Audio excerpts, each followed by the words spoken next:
বাঘাইছড়ির ৭ খুনের ঘটনাটি পরিকল্পিত। সকালে ঘটনাস্থল পরিদর্শন করে এমন কথা জানিয়েছেন প্রশাসন গঠিত তদন্ত কমিটির প্রধান। কমিটির সদস্যরা ঘটনাস্থল ঘুরে দেখা ছাড়াও প্রত্যক্ষদর্শী সহ সংশ্লিষ্টদের সাথে কথা বলেন। এদিকে ঘটনার 4 দিনেও ধরা পড়েনি এই নৃশংস হত্যাকাণ্ডে জড়িত কেউ।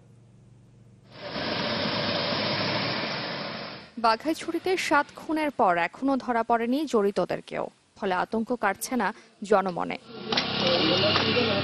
সকালে ঘটনাস্থল ঘুরে দেখেন চট্টগ্রামের অতিরিক্ত কমিশনারের গঠন করা তদন্ত দল। তারা কথা বলেন প্রত্যক্ষদর্শী এবং আইনশৃঙ্খলা বাহিনীর সদস্যদের সাথে।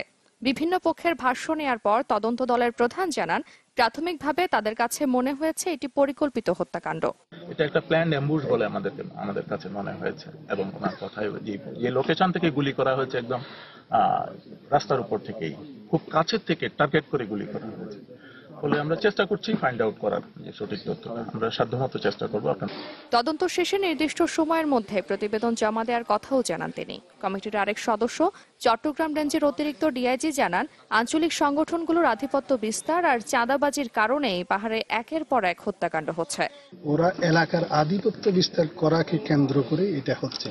বিভিন্ন চাঁদাবাজির জন্য তারা করে, বিভিন্ন এলাকায় আধিপত্য বিস্তার করতে গিয়ে একজনের সাথে আরেকজনের লেগে যায়।